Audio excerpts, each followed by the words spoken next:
Namaskar and welcome to Global Scan. I'm Shubhendu Ghosh. We were away from you for some time, given the challenge of the pandemic, but now we are back. We promise to be your one-stop destination for a roundup of all major developments of the week. Amidst US withdrawal from Afghanistan, clashes between Taliban and the Afghan forces are becoming more and more intense. In other news, Haiti President Jovenel Moïse has been assassinated. India offers the state-of-the-art CoWIN platform as a digital public good to the world to combat COVID-19. Unprecedented heat wave in Canada and Cannes Film Festival makes a return. All that and more. Let's get started with the top stories. US President Joe Biden announces August 31st as the end date of US military mission in Afghanistan. British Prime Minister Boris Johnson also announces end of UK's official role in Afghanistan in 2 decades-long conflict.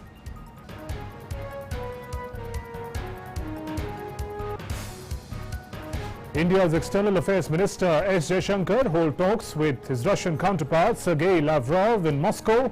Bilateral issues discussed. Delivers speech at Primakov Institute of World Economy and International Relations.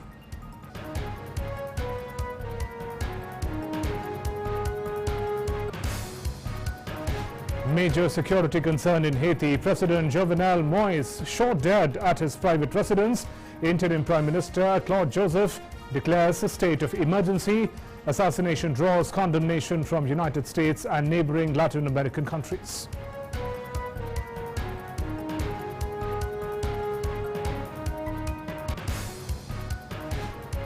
Isaac Herzog, sworn in as Israel's president, pledges to use the largely ceremonial role to try heal deep divisions within Israeli society, elected president last month.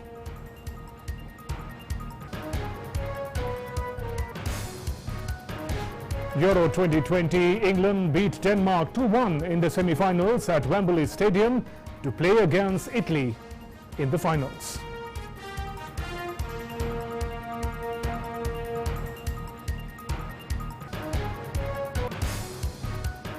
And global cinema returns as Cannes Film Festival officially opens with movie stars and celebrities from far and wide in attendance. Actress and director Foster honored at the show and awarded an honorary Palme d'Or. Cannes Film Festival is all set to resuscitate global cinema on a grand scale. Let's now begin with news from Asia.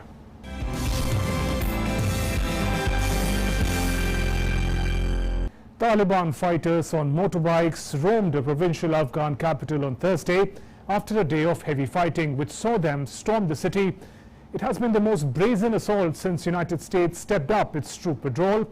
Afghan government flew in hundreds of commandos to Kalainau in Baghis, the first provincial capital to face an all-out assault by the Taliban since 1st of May, when the insurgent launched a blistering campaign to capture new territories. Taliban insurgents on July 7 reached the entry points to the capital of Afghanistan's northwestern Baghis province. This leads to panic among local people and promoted prisoners to break out of the city's prison. On the same day, Afghan special forces carried out operations to drive Taliban fighters out of Kunduz city, as the war has reached the gates of the provincial capital. Most Kunduz districts have fallen to the Taliban. Since the United States announced plans in April to withdraw its troops without conditions by September 11, nearly after 20 years of conflict, violence has escalated throughout the country as the Islamist Taliban seeks more territory. The Islamist insurgents have been advancing for weeks, an offensive that has accelerated as the United States pulled out of its main base in Afghanistan, effectively ending its 2-decade intervention. Taliban gains have been especially dramatic in northern provinces where they had long been kept at bay. The Taliban plan to present a written peace proposal to the Afghan government side as soon as next month. A spokesman for the Islamist insurgents said even as they make major territorial gains in the breach left by departing foreign forces, hundreds of Afghan security force members have fled into neighboring Tajikistan in the face of Taliban advances since the United States vacated its main Afghan base as a part of a plan to withdraw all foreign troops. The crossings underscore a rapidly deteriorating situation of escalating violence, days after the official withdrawal of foreign troops. Heavy casualties were inflicted on the Taliban following airstrikes and ground attacks by Afghan security forces on the outskirts of Faizabad city. Faizabad is the capital of northern province of Badakhshan, which borders Tajikistan, from where the Afghan servicemen had fled on July 4 after the Taliban made rapid territorial gains. Afghan security personnel who fled into Tajikistan are being brought back to rejoin the fight against Taliban insurgents, and some 2,300 who abandoned positions across the country had returned to service. American troops pulled out of their main military base in Afghanistan on July 2nd, leaving behind a piece of the World Trade Center they buried 20 years ago in a country that could descend into civil war without them. Though a few more troops have yet to withdraw from another base in the capital Kabul in the coming days, the Bagram pullout brings an effective end to the longest war in American history. US effectively acknowledges that the coming days will be a litmus test for the Ghani regime. Peace talks between the two sides remain inconclusive. With Bureau Inputs, DD India. And meanwhile, US President Joe Biden announced that US military mission in Afghanistan will end on August 31st, despite new concerns about possibility of a civil war. He said that it is now up to the Afghan people alone how they run their country. Biden delivered his more extensive comments till date about US withdrawal from Afghanistan under pressure from critics to give more explanation about his decision to withdraw at this point in time. Biden clarifies and said that America did not go to Afghanistan for nation building. We did not go to Afghanistan to nation build. And it's the right and the responsibility of the Afghan people alone to decide their future and how they want to run their country. The Afghan government and leadership has to come together. They clearly have the capacity to sustain the government in place. The question is, will they generate the kind of cohesion to do it? It's up to the people of Afghanistan to decide on what government they want, not us to impose the government on them. Do I trust the Taliban? No. But I trust the capacity of the Afghan military, who is better trained, better equipped, and more competent in terms of conducting war. So violence has ensued amidst withdrawal of the US forces from Afghanistan. It has been a 2 decades long stay for the US forces and the NATO forces in Afghanistan. Let's reflect on what these 2 decades were about. Let's take a look at some of the key highlights. So 2001 is when it begins. September 11 terror attack on the United States by Osama bin Laden-led Al-Qaeda shook the world. That is the beginning of American war on terror and their entry into Afghanistan as well. So US declares war on terror, enters Kabul, intense fighting ensues, and it also leads to Taliban leaders fleeing to Pakistan. There are some immediate success that American forces are able to gather. Come to 2003, US President George Bush now turns his war on terror, the focus onto invasion of Iraq. So a number of forces are shifted from Afghanistan to Iraq. 2004, first democratic elections in fact take place in Afghanistan. Since the Taliban regime, Hamid Karzai becomes the president of Afghanistan. Moving on to developments that took place in these 2 decades, 2005, there is a gradual resurgence of the Taliban, and also it coincides with a rise in anti-American sentiment. There are these cases of excesses by American forces on the Afghan local that surface. Come to 2009, regime change. US President Barack Obama increases military presence to 68,000 forces to tackle the Taliban insurgency as they're growing in strength with every passing year. 2011, an important point in this war against terror. May 1st, Osama bin Laden is killed by United States forces, not in Afghanistan, in Abbottabad, Pakistan, where he's hiding. At this point in time, US forces in Afghanistan are at its peak. 100,000 US security forces are present in Afghanistan. 2011, with the killing of Osama bin Laden, the war on terror also takes a new turn. Reports of secret talks between US diplomats and Afghan Taliban, a sort of means for America to return now from Afghanistan back home. 2013. Now the NATO also hands over the security concerns and control to the local Afghan forces. Now the coalition, the NATO, focuses on military training of the local forces. They don't engage with security issues directly. Moving on, 2014 US combat mission is also officially concluded. Now the transition is to Afghan-led war. They would provide training to the Afghan forces and they would lead the war against terror and extremism. Come to 2016, Spring Offensive. This is the resurgence of Taliban in the most intense fashion against the Afghan government. It's characterized by guerrilla form of warfare. Thousands and thousands of Afghan locals and security forces are killed in this resurgence of Taliban.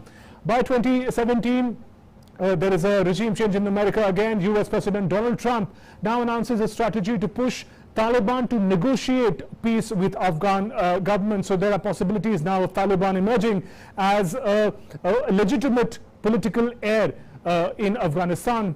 Come to 2020, United States signs troop withdrawal agreement with the Taliban, and there is an expectation that peace talks will now progress directly between the Taliban on the one side and the Afghan local government on the other, which doesn't work out, of course, as it is planned, as the fighting has been going on intensely between the two sides. 2021, regime change, new president takes office. US President Joe Biden announces that American forces will withdraw. There will be a delay by September 11. Remember, crucial date, 20 years back when the terror attack took place. They'll withdraw by that date in 2021. And US troops, in fact, pull out of Bagram Air Base, the major air base for the Americans' presence in Afghanistan, and violence in Afghanistan continues to be at a historic high while this withdrawal takes place. And by August 31st, in fact, US President has said that most of the troop withdrawal would be concluded. So those were highlights of the manner in which this 20-year-old presence of the American forces in Afghanistan started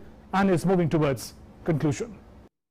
Isaac Herzog has been sworn in as Israel's president. He is pledged to use the largely ceremonial role to try and heal deep divisions within Israeli society. In an elaborate ceremony, Herzog embraced the outgoing president, Reuven Rivlin, before taking the oath of office for a 7-year term. First elected as a lawmaker in 2003, Herzog led the left-wing Labour Party. He held several portfolios in the coalition governments. His most recent public post was as head of the Jewish Agency for Israel that encourages immigration. Defeated by former Premier Benjamin Netanyahu in 2015 elections, Herzog was elected president in June.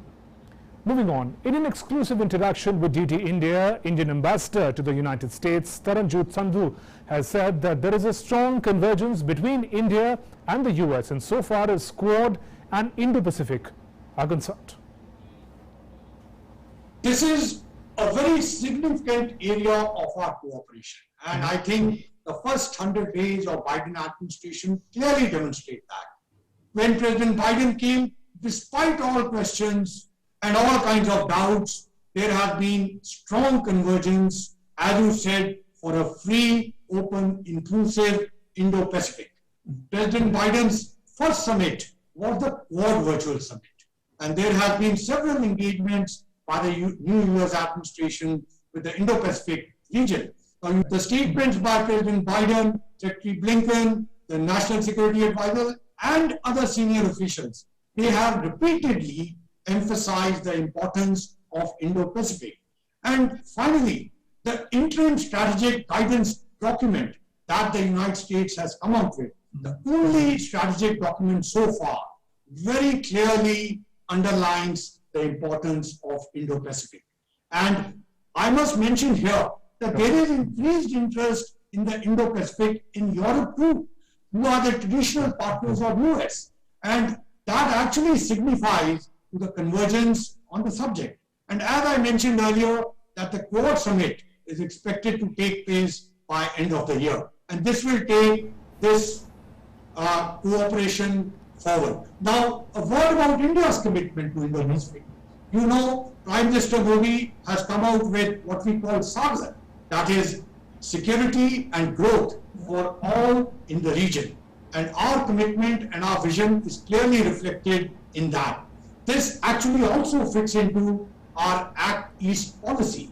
And ever since pandemic has started, I may add here that India has been undertaking regular consultations with select countries in the Indo-Pacific, and we have had exchange of information, best practices, including supply of COVID vaccines.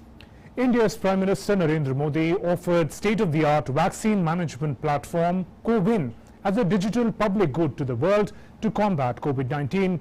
Addressing the CoWIN Global Conclave, he said the biggest lesson from COVID pandemic is for humanity and the human cause. We have to work together and move ahead together, guiding each other with our best practices. Here's more.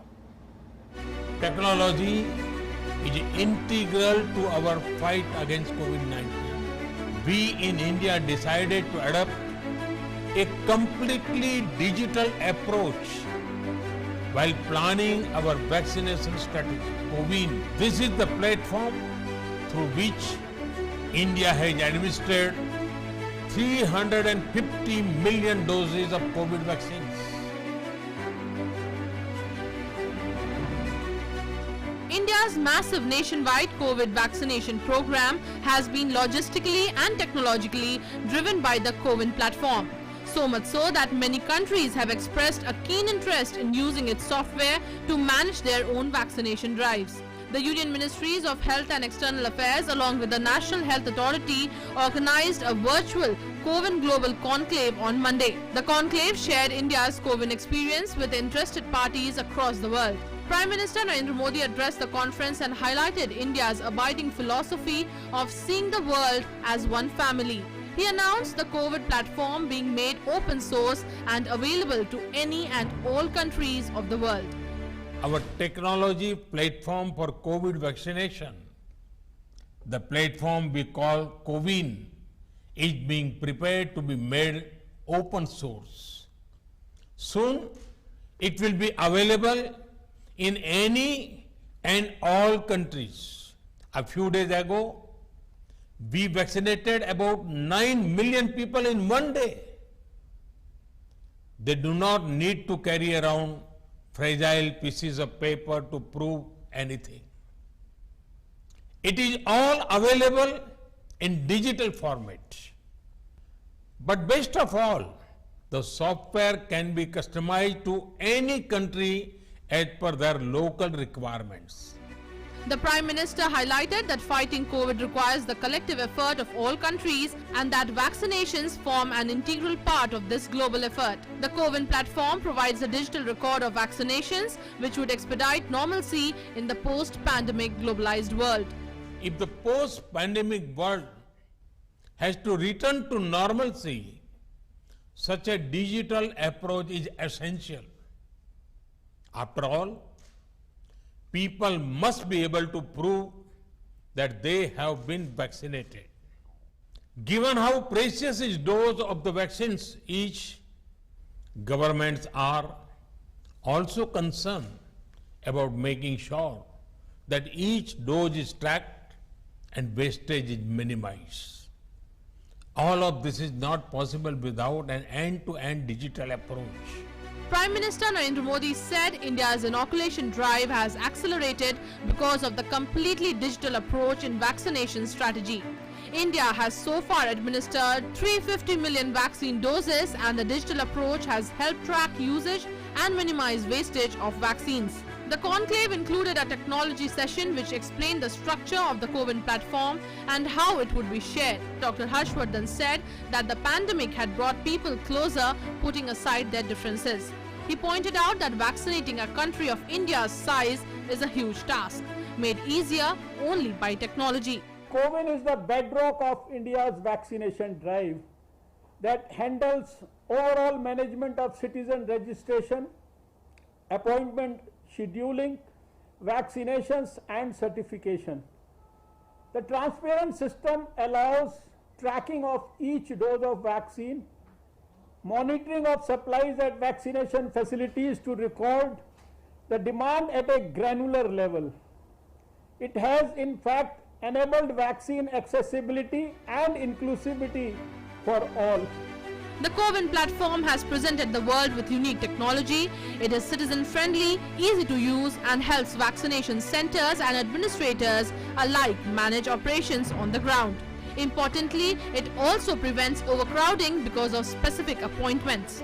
Those who participated in the conclave from across the world truly appreciated CoWIN.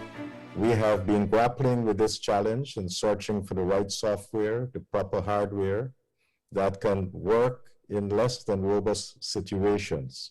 I think that we have found the solution in CoWIN.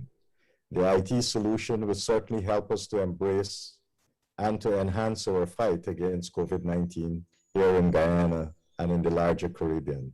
We found that the biggest challenge we had was because of lack of digital infrastructure. CoWIN globalization of this platform would be very useful. I believe that the CoWIN platform is a great initiative for tracking the progress of vaccination. I would request if we could have such a system in Afghanistan with the support of India. CoWIN Global Conclave is yet another great opportunity for countries to learn from India's experience, success and path-breaking digital platform. Technology has helped greatly in India's COVID management. Arogya Setu has been crucial in implementing the test, track and treat strategy. Now the CoWIN platform is helping in vaccinations. Such technology will continue to play an important role in the post-COVID world, which is why participating countries have shown keen interest in the conference. The conclave was attended by 142 countries, 20 embassies and 400 participants from around the globe. With Meghna Dev, Bureau Report, DD India. And the World Health Organization warns against lifting COVID curbs too quickly. It said countries doing so are risking it and going to pay the price for it. The warning comes as UK embarks on a massive opening up across the country from August 16th. People who have been fully vaccinated, children will no longer have to self-isolate after close contact with someone who tests positive for COVID-19 in the UK. British Education Minister also confirmed that schools and colleges in England will end the policy of forming student bubbles. Meanwhile, Germany has lifted ban on travellers from India, Nepal, Russia, Portugal and the UK.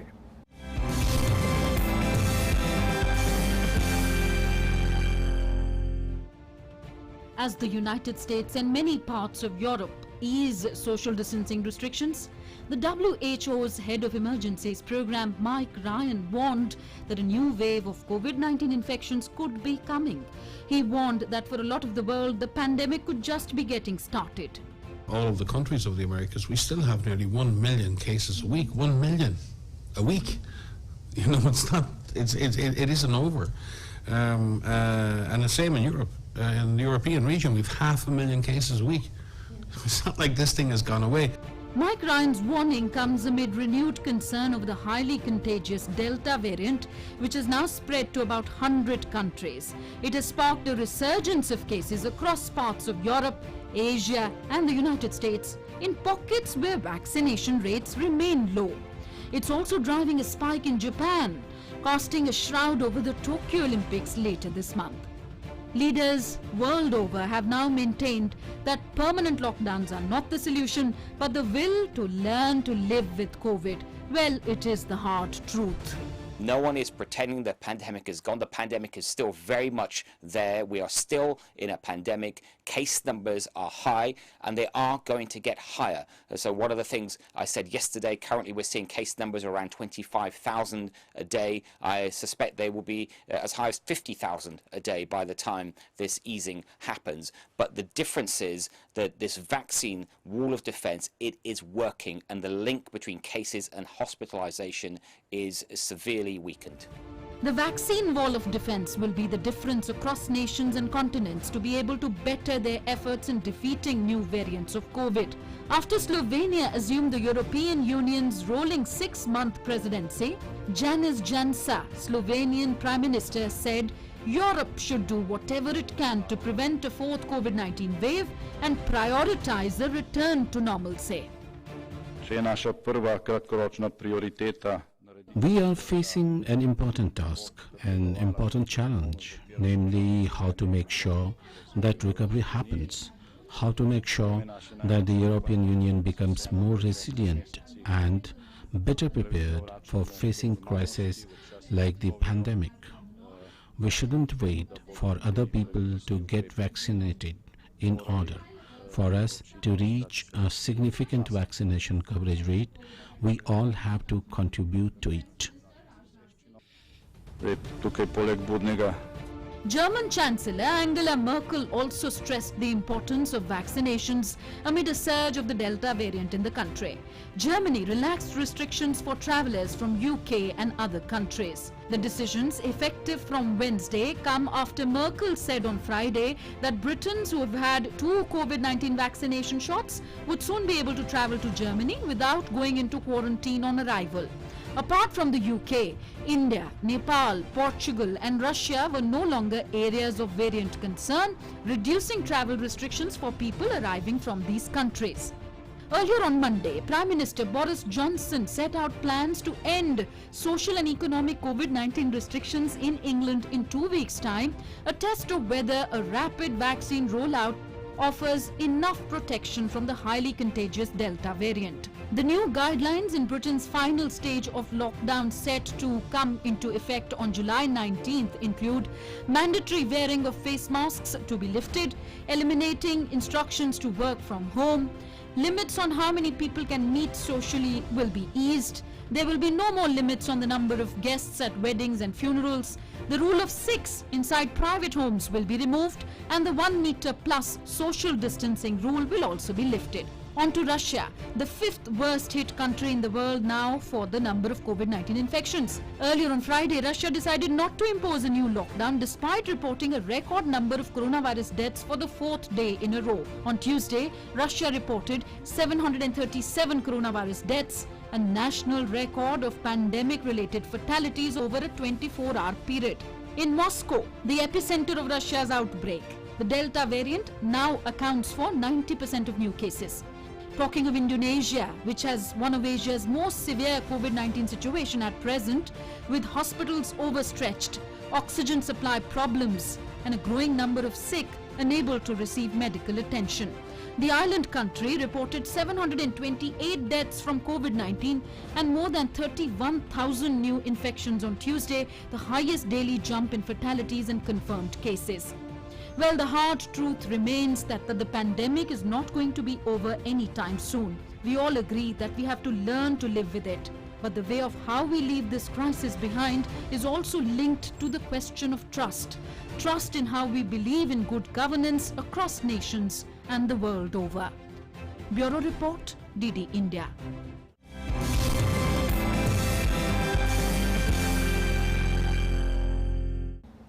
Legendary Indian actor Dilip Kumar passed away on Wednesday morning after prolonged illness at a city hospital in Mumbai.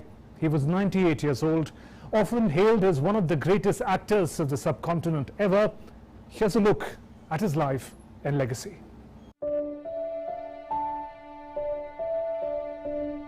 Born to a humble family in Peshawar as Muhammad Yusuf Khan on December 11, 1922, the young Dilip Kumar went to school in Deolali, Maharashtra, where his fruit merchant father owned orchards. He adopted the screen name Dilip Kumar in keeping up with the traditions of the early Hindi filmdom.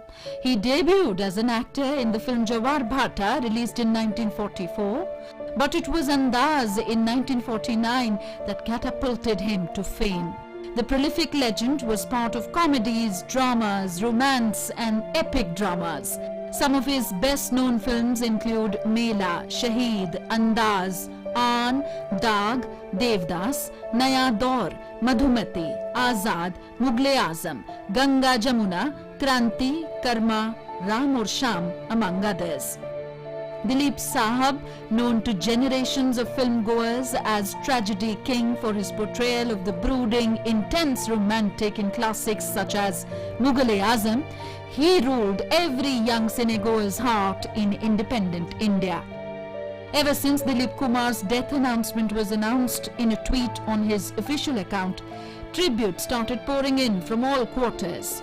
President Ramnath Kovind, Vice President M. Venkaiah Naidu, Prime Minister Narendra Modi, Home Minister Amit Shah and other stalwarts across party lines and the cinematic fraternity condoled the death of Dilip Kumar. President Ramnath Kovind, expressing anguish on the demise of actor Dilip Kumar, tweeted, "Dilip Kumar summarized in himself a history of emerging India. The thespian's charm transcended all boundaries and he was loved across the subcontinent. With his demise, an era ends. Dilip Sahab will live forever in the heart of India. Condolences to family and countless fans." Vice President M. Venkaiah Naidu, expressing grief on the demise of actor and former Rajya Sabha member Dilip Kumar, tweeted, "In the death of Dilip Kumar, the world of cinema has lost one of the greatest Indian actors." He said, although known by the sobriquet Tragedy King, the legendary thespian was one of the most versatile actors and essayed a variety of roles from social dramas to romantic hero with equal felicity. Some of his roles in films like Amar, Naya Daur, Ganga Jamuna, Madhumati and Ram and Shyam remain etched in memory. He said, "The natural actor is universally seen as an institution in himself and credited with bringing method acting to Indian cinema." The Vice President expressed condolences to his family members and his legion of fans in India and abroad. Prime Minister Narendra Modi has also expressed grief on the demise of legendary actor Dilip Kumar. In a tweet, Mr. Modi said, "Dilip Kumar ji will be remembered as a cinematic legend. He was blessed with unparalleled brilliance, due to which audiences across generations were enthralled. His passing away is a loss to our cultural world. Condolences to his family, friends and innumerable admirers. Rest in peace." Defence Minister Rajnath Singh has also expressed anguish on the demise of legendary actor Dilip Kumar. In a tweet, Mr. Singh said, "Dilip Kumar was an outstanding actor, a true thespian who was well regarded by everyone for his exemplary contribution to the Indian film industry."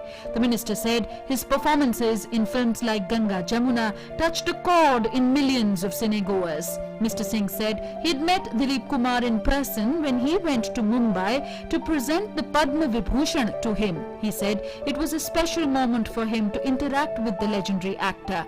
The Defence Minister said his demise is a monumental loss to the Indian cinema. He expressed condolences to the family, friends and fans of Dilip Kumar. Home Minister Amit Shah has expressed grief on the demise of the late actor. Mr. Shah tweeted, "Dilip Kumar ji was a veritable legend of the silver screen. In him, Indian cinema has lost one of the greatest actors." The Home Minister said he has entertained generations of cinema lovers with his incredible acting and iconic roles. He expressed condolences to Dilip Kumar's family and followers. Dilip Kumar was awarded the prestigious Padma Bhushan Award in 1991 for his outstanding contribution to Indian cinema. Kumar was bestowed with Dadasaheb Phalke Award in 1994 and Padma Vibhushan in 2015. The government of Pakistan conferred Kumar with Nishan-e-Imtiyaz, the highest civilian award in Pakistan, in 1998.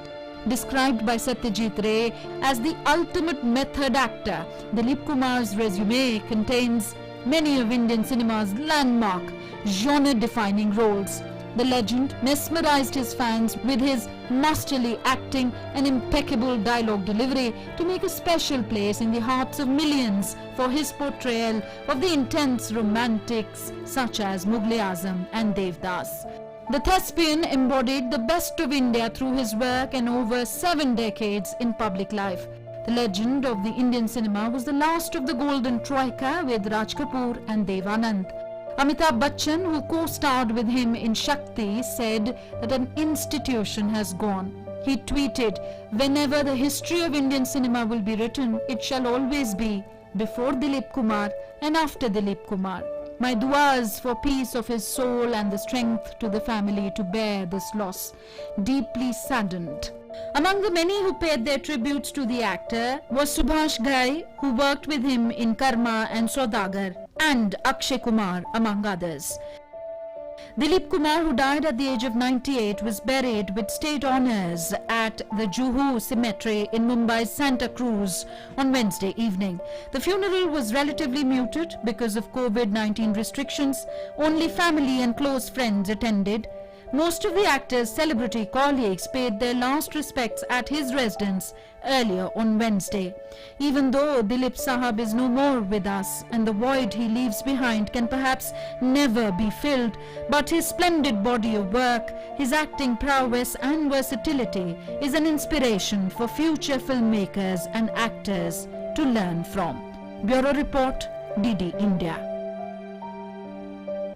And now we get to news from the Americas.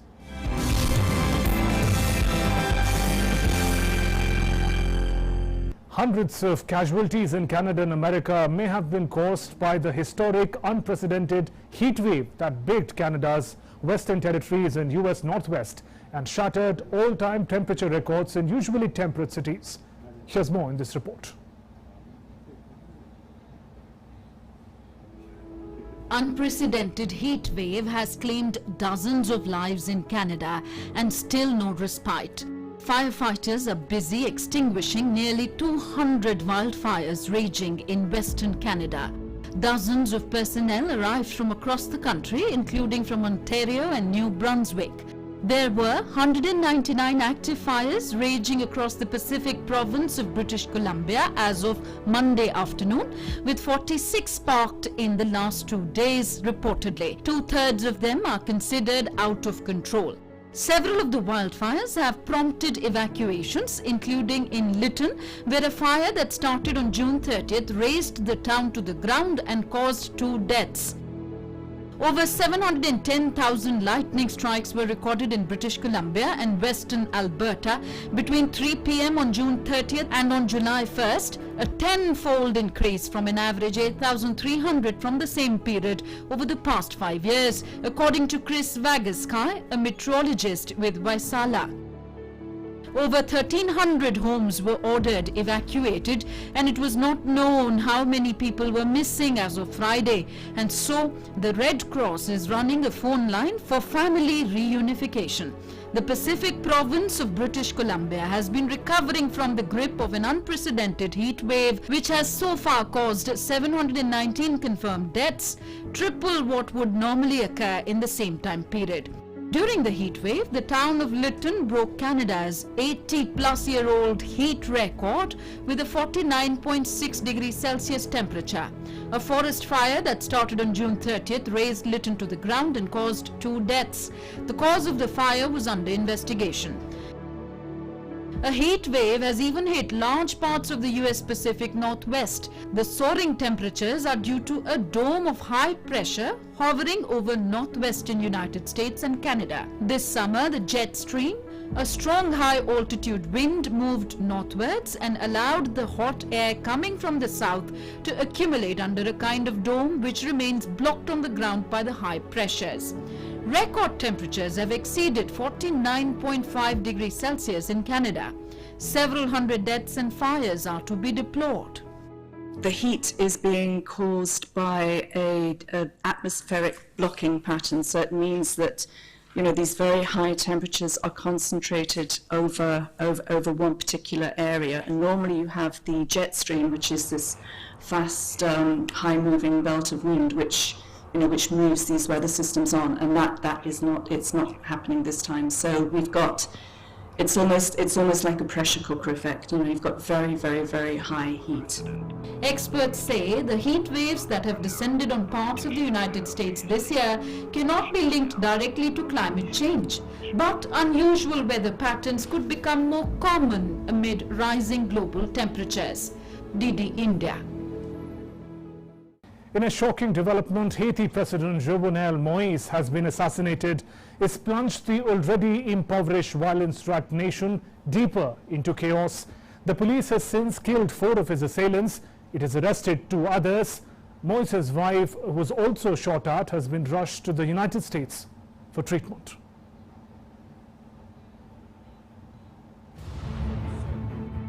In shocking news, Haitian President Jovenel Moïse was shot dead by unidentified attackers in his private residence overnight on the 7th of July. The 53-year-old president's wife, Martine Moïse, was also shot in the attack at the couple's home in the hills above Port-au-Prince.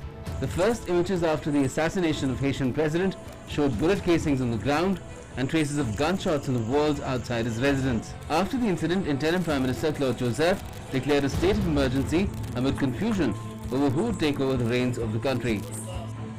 The assassination, which drew condemnation from Washington and neighboring Latin American countries, coincided with a spate of gang violence in Port-au-Prince in recent months, fueled by a growing humanitarian crisis and political unrest. The disorder has turned many districts of the capital into no-go zones. The United States described it as a horrific crime. We need a lot more information, but it's very worrisome about the state of Haiti. Haiti's ambassador to the United States has called for an international manhunt to catch the killers of Haitian President Jovenel Moïse. Those killers has to be identified. They have to be brought to justice. And what we can do now is a request of the international partners to help us in identifying those killers to be part of this international manhunt and investigation, because we need to identify those killers. And what we would love to see is to see, particularly to help us in the security aspect, because we just don't want this kind of situation de-escalating to go to a violent, very chaotic situation. Therefore, anytime they can help us with strengthening the national police and give the national police more means to control situations and to work with us, that would be the best. That's why we call on the international manhunt, because we believe those people, they are not by themselves. They have been guided by somewhere.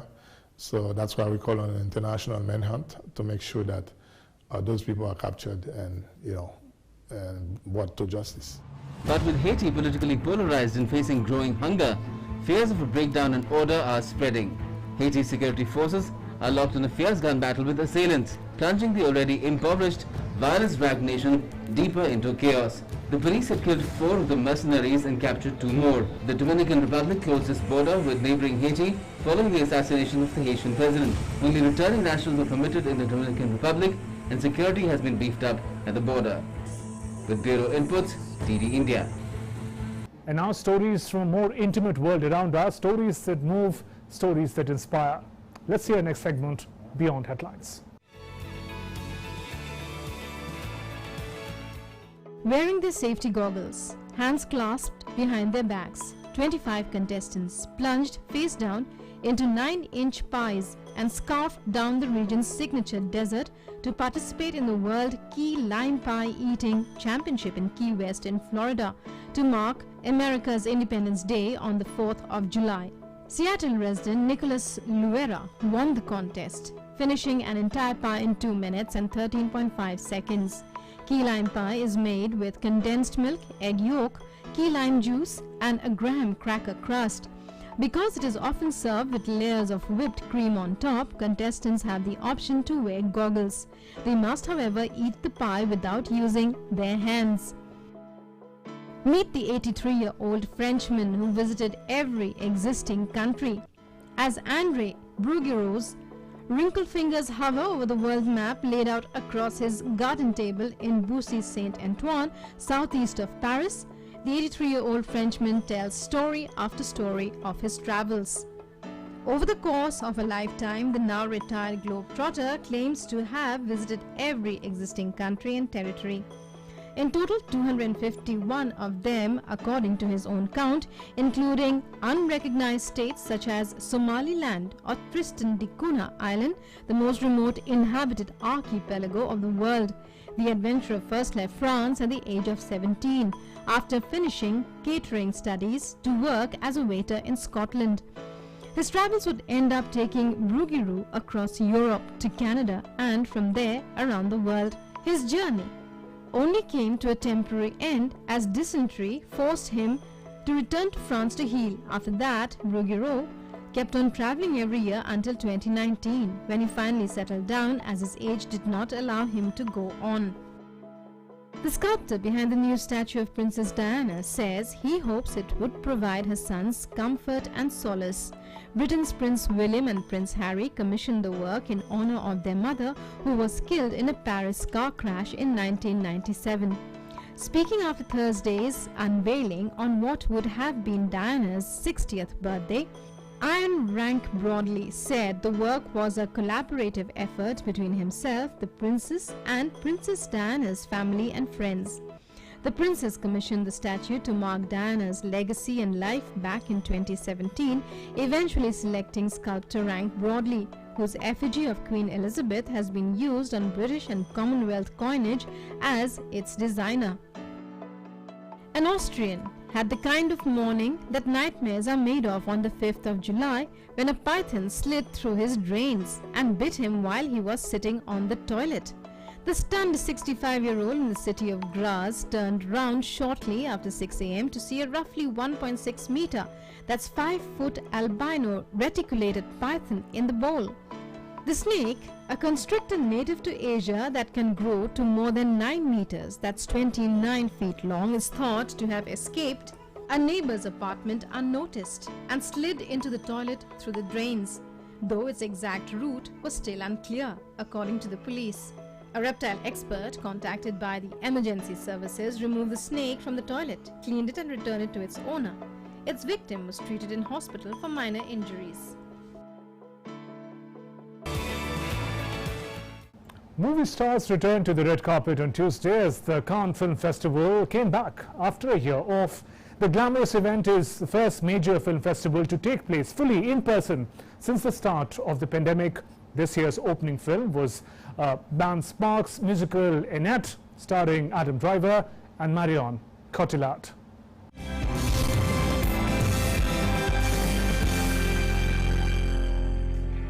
Cinema returned with a glamorous aplomb on 6th of July as Cannes Film Festival officially opened with movie stars and celebrities from far and wide in attendance. The world's biggest film festival marked its return after skipping a year in 2020 due to the COVID-19 pandemic, albeit in a slightly more subdued form, with fewer attendees and parties over the 12-day whirlwind of film premieres. But stars were out in force on the French Riviera for the opening ceremony in a show of support for an industry hammered by the pandemic after theatres closed for months on end. In a show of international unity, the festival was declared open by US director Spike Lee wearing a hot pink suit, Spanish director Pedro Almodovar, American actress Jodie Foster taking the French-speaking role, and South Korean director Bong Joon-ho. Actress and director Foster was honored at the show and awarded an honorary Palme d'Or.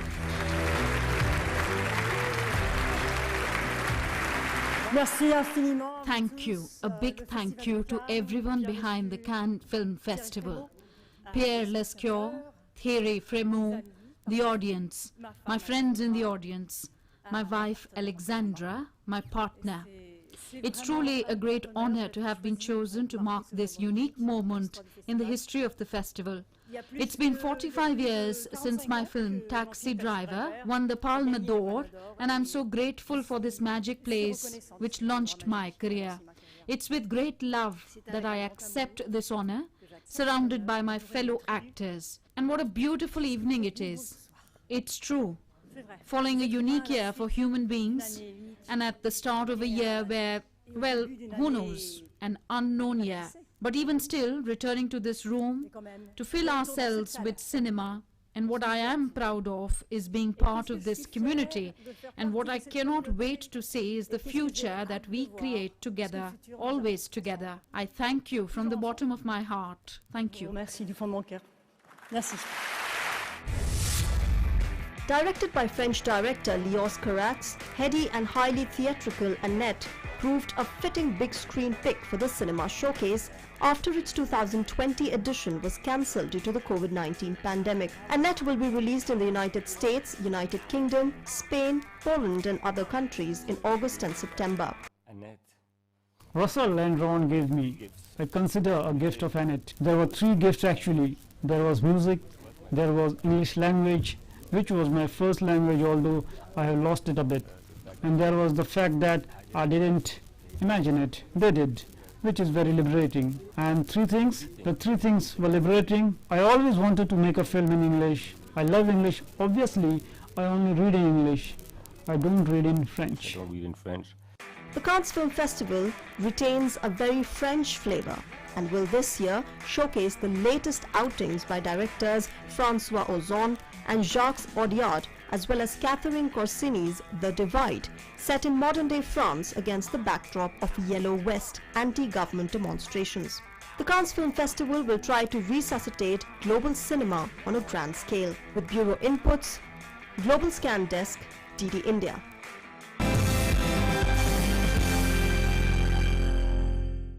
On to some sports update. England and Italy are into the finals of Euro 2020. Till now, we saw the action and how each one got a fair idea of whose side is going to be more dominating.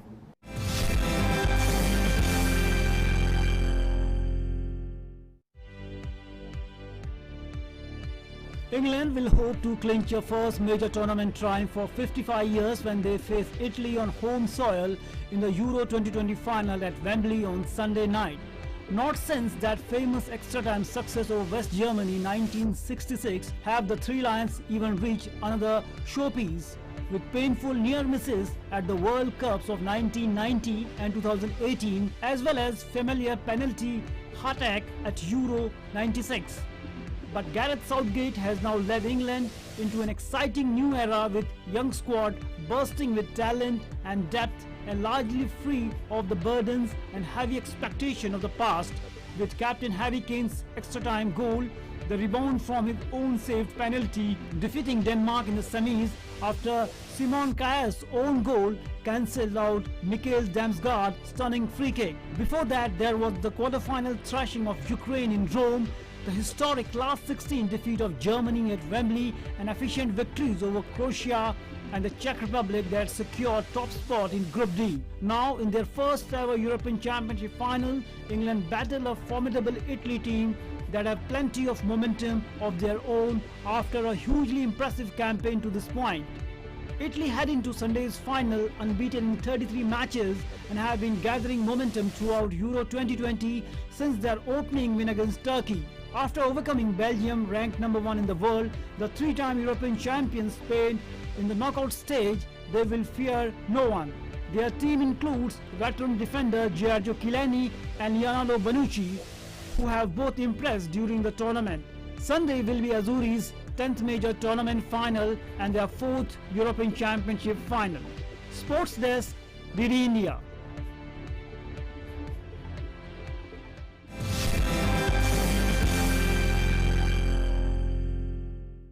Time now to turn on the time machine and take a look at the history of the week.